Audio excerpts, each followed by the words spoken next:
We have a very nice weather today. It's very sunny. So I decided to bring the shoot outside to you guys today so that we can have something different. Let's get a different feeling rather than talking to you guys from my room. But don't be deceived by the bright weather though. As you can see, it's still bright, but it's still cold.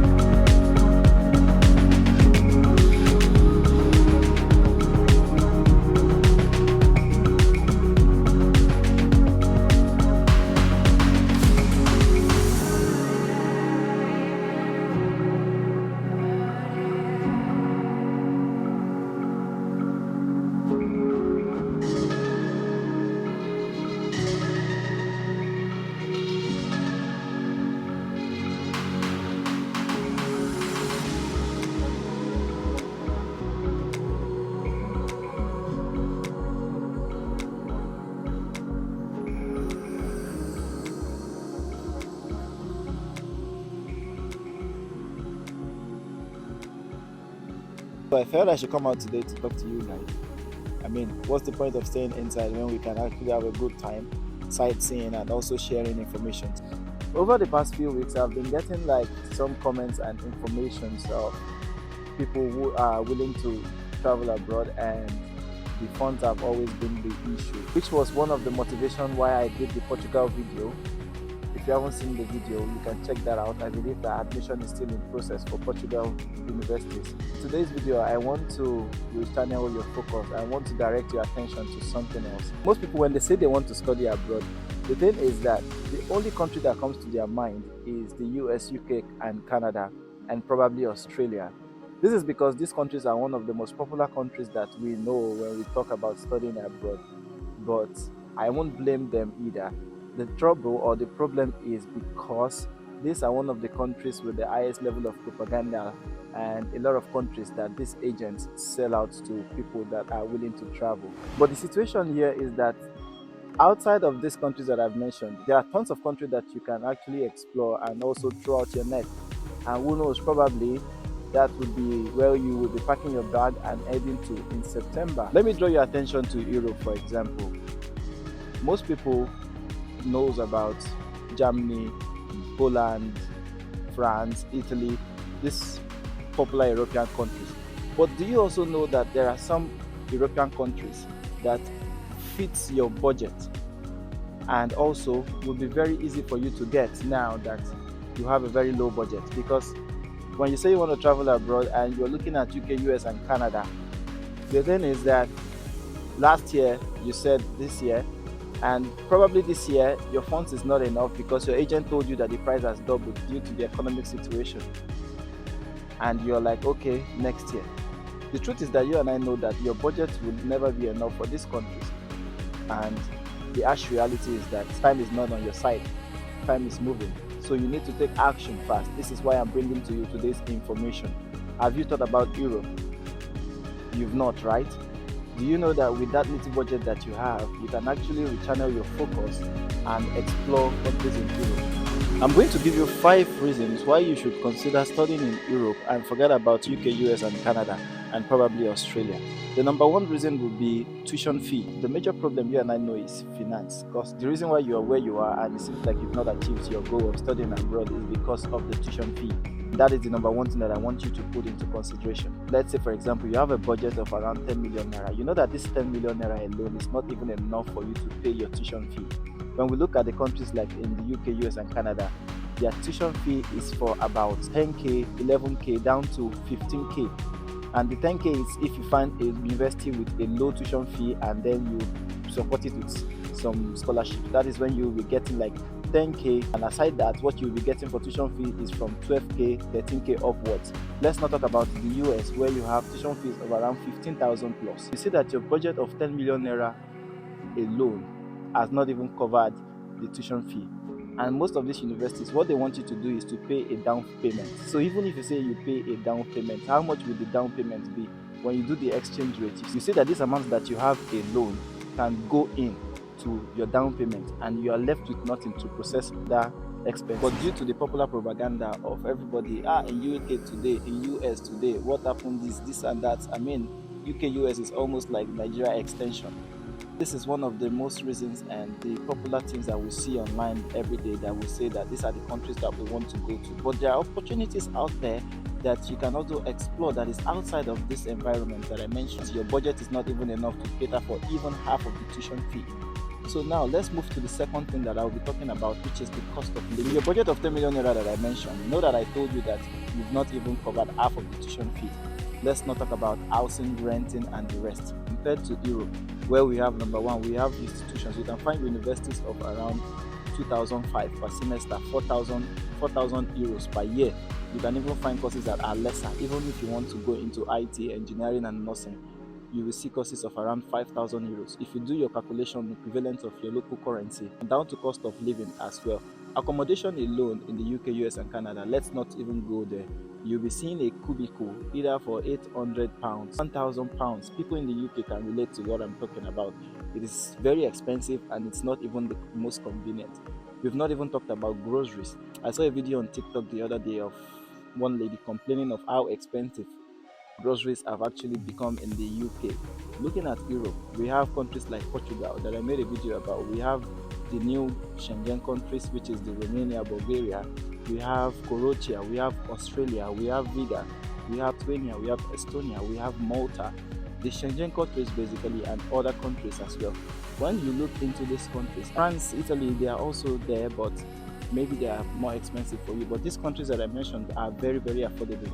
You can see accommodation as low as 300 euros per month. If you check 300 euros in your currency, you know how much that will be. So you see now that even with your budget, you can actually get a proper accommodation when you arrive here, which will help you within the time when you need to balance. And when you talk about groceries as well, if you're someone that actually works well on a budget, you should do well with 30 euros a week. Even with the cost of living that I'm talking about in UK, US, and Canada, I've seen videos of students who are actually homeless. This is because they cannot find a place to stay and they either sleep in the metro or they sleep in the classrooms. Don't get me wrong, I'm not saying that these countries are bad or that it's very terrible for you to go there. But what I'm saying is that, we're talking about you and your budget. Let's say you've been planning this thing for like 2 years now. You've been saying next year, next year, next year. But the thing is that even the economy will not wait for you. Inflation is hitting. Even if the cost of institution remains the same, but exchange rate is not the same. You can start small. They say that a journey of 1,000 miles begins with a step. What if this is the small step that you need to take? Another thing that I want you to consider about is what we call the job market, or should I say the working hours. So when you go to countries like the UK, US, and Canada, they have regulated working hours for students where you need to abide by. You see that most students get frustrated. That is because when they take a lot of loans to go to these countries, thinking that when they get to these countries, they are going to work and pay back this loan. The harsh reality is that when they arrive, they see that the regulated working hours that limits how much time they can work would actually make it very stressful or very hard for them to work to pay back these loans. And it is not only these loans that they are paying back, they also need to cover for their accommodation, like I mentioned, their feeding as well. So you see that you've not even arrived, you're facing a lot of problems. You'll be faced with more burdens of paying back loans that you took from home, trying to also balance your cost of living here, and also meet up with the balance of the tuition fees. But when you come to Europe, it is not like that. I know in some countries like Germany and some other countries, they have regulated working hours as well for students. But there are a lot of countries where you do not have regulated working hours compared to countries with regulated hours. In the Baltics, there is no regulated working hours. Portugal, there is no regulated working hours. And some other European countries as well. It means that you can work while you study. One thing that I'm grateful for, work-life balance that they introduce here, that while you're studying, you can actually have a proper negotiation with your employer and you will agree on the time when you need to work. If you're the kind of person that goes to classes in the morning, you can go to work in the evening. And if you're the kind of person that goes to classes in the evening, you can go to work in the morning. You have the opportunity to earn while you are also learning. This gives you the opportunity to pay back those loans that you've taken. It may not be immediately, or for sure, definitely, each month you see that you're covering some of the loans that you took, also living well. Another thing that I want us to look into is post-study opportunities. So, in these countries, UK, US, and Canada, for sure they have post-study opportunities as well. One thing is that when you are on post-studies in this country that I mentioned, you are under a lot of pressure. You have a specific time that you need to get employment that will sponsor your work permit, even 1 year of post-study. And this post-study, you have to get a job, and not just anyhow job. You need to get a job that will give you opportunity to stay. Most students get a lot of pressure, and some of them do get the opportunity to get these jobs, and they end up going back home after they studies. But the good thing here is that, trust me, there are a lot of jobs because there is a huge market gap in Europe. For example, in Lithuania, due to shortage of drivers, the government had to import drivers from Africa and some other Asian countries. And these kind of jobs also give you work permit.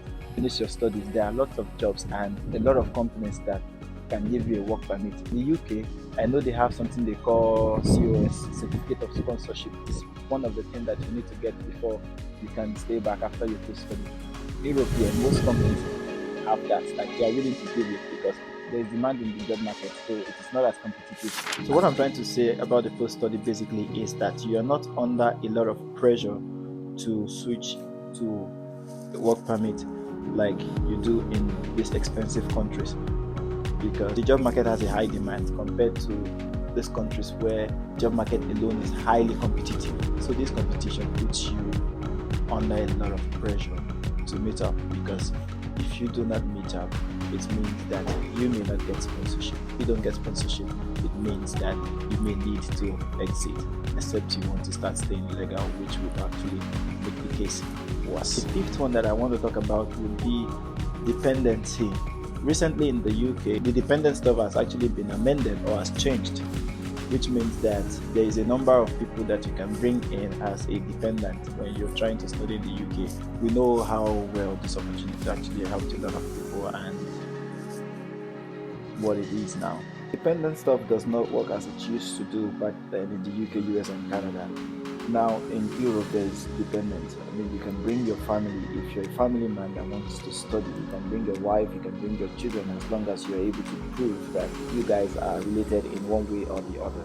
So this is also one of the opportunities that you want to take advantage of to consider studying in Europe. These 5 things that I just mentioned is not enough to convince you to rechannel your focus and redirect your attention to somewhere else, and you feel you still want to keep chasing the wind. I wish you good luck, and I hope that you achieve your goals. But if you feel these 5 reasons is enough to convince you to rechannel your focus, I want to assure you and say congratulations to you, because you're about to achieve that goal that seems far-fetched. What you need to do now is to make a research of your country of interest with the one that aligns most with your budget. I mentioned a lot of countries, and I'll also be doing a video of the list of Schengen countries. Check out this list and make your research on the one that suits your budget and start your application. And before the end of the year, you'll be moving from point A to point B. If you enjoyed this video, I want you to give it a thumbs up and also drop your comment in the comment section if you have any question. I'll always do my best to attend to it, like I always do. If you go to the comment sections, I do my best to always respond to your questions and inquiries. This is like a free consultation. But if you feel like you also want to have like a one-on-one deeper conversation with me, you can also reach out to me in the comment section as well, and we can arrange that. Do not forget to click the subscribe button, and I'll see you in my next video. I wish you guys good luck.